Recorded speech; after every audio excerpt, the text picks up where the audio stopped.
¿Dónde está el pollo? Holy crap, that's a lot of pads. I should be able to get it done, but I'm not so sure whether a beginner can. This is one that was probably better off getting a stencil and a toaster oven and learning how to do it that way. At least for a beginner with a soldering iron. Then again, you never know till you try, and maybe it won't be that bad after I do one. The first SMD that I ever did was a DSO 138, and I didn't find it that hard. Just time consuming because you have to check each joint. I reckon any hobby guy should be able to put one of these things together. This should be the same, just small parts.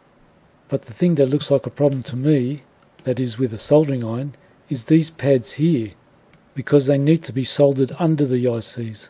Here a hot air gun would be better, but we'll see what happens. Let's see if we can solder through the vias. I'll just get a drill and spin it in each via hole to get rid of the mask on top of the hole so the solder can attach to the via and get sucked through. A bit of solder flux. Quite a lot of heat, and we pray that the solder makes contact with the via and sucks it through. If you look carefully, you can just see the silver blob at the end sort of shrink. And on the other side, I can definitely see a solder blob right on that pad. Looks like it is possible. Well, that's a relief. Do you want to know the quick way to get solder off? Heat it and bang it on the table.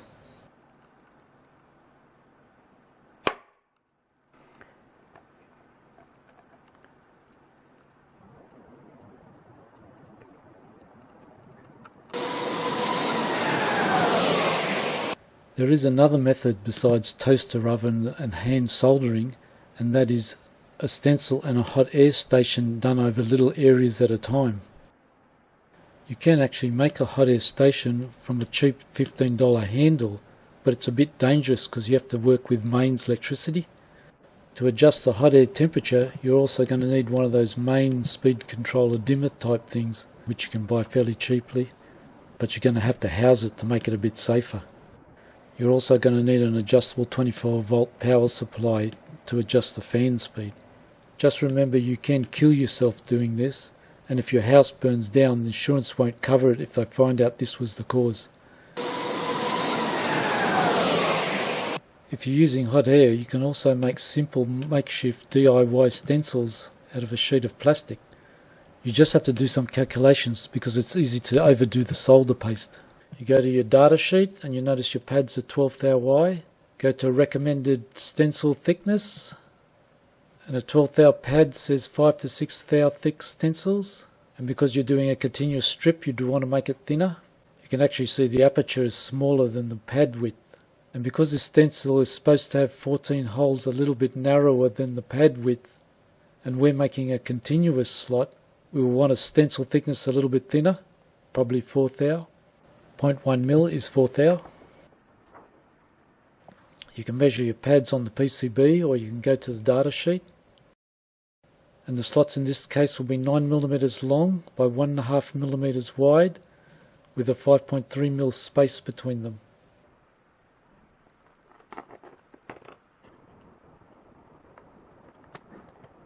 My slots were a little bit wide, but it seems to work okay.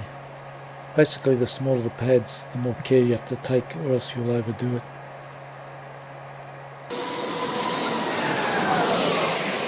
The easiest way to hand solder is use a lead-based solder with a flux core, something like 60-40. Then you apply the soldering tip to the joint and heat the area, and then feed the solder into the joint. And it's this that's the problem with SMD, because you need 3 hands. To get around it, you'll see people will tin the pad first, place the part, load the tip with solder and burn off all their flux, and dab their fluxless solder onto the joint. You can pre-apply flux, it's just the eBay stuff isn't great. And the good stuff, like Rossmann cells, is very expensive. If the eBay stuff is all you can get, it ain't going to hurt adding some.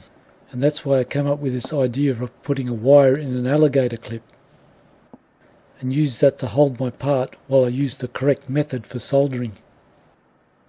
It's basically smooth shiny balls good, dry frosty balls bad, unless you're using high tin solder, which always looks shit. For vision, it's mandatory to have something with high magnification, because you're going to have to check every individual pad that it's soldered and not bridged. Especially chips with very close pads. Loops with a built-in light are probably the best. You can also use these USB microscopes, but the picture is a bit cartoony because the camera's so poor. If you want to solder under this thing, you need a very sturdy base to stop the vibrations. And the one with the least magnification, like a 25 to 200, or there'll never be enough height to work under it. It's basically anything over 50 magnification is useless, so you're using hardly any of the 200 anyway. My microscope's set up with extra torch.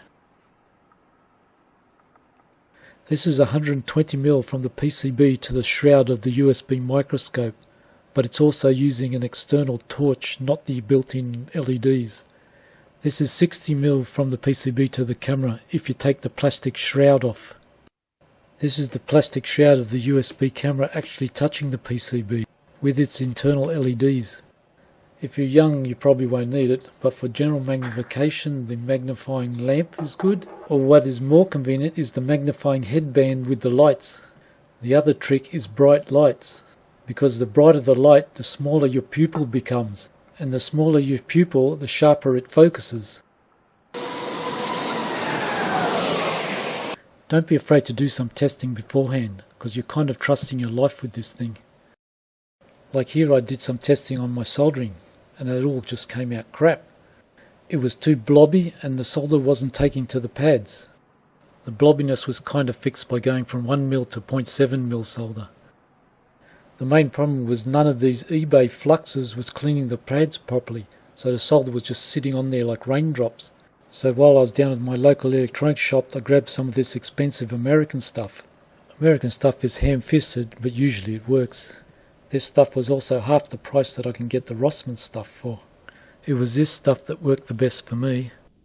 But oddly enough, out of the eBay stuff, this stuff worked the best. It's a rock-hard resin that you crush up and mix with IPA to make a liquid. This stuff was kind of close to the American stuff.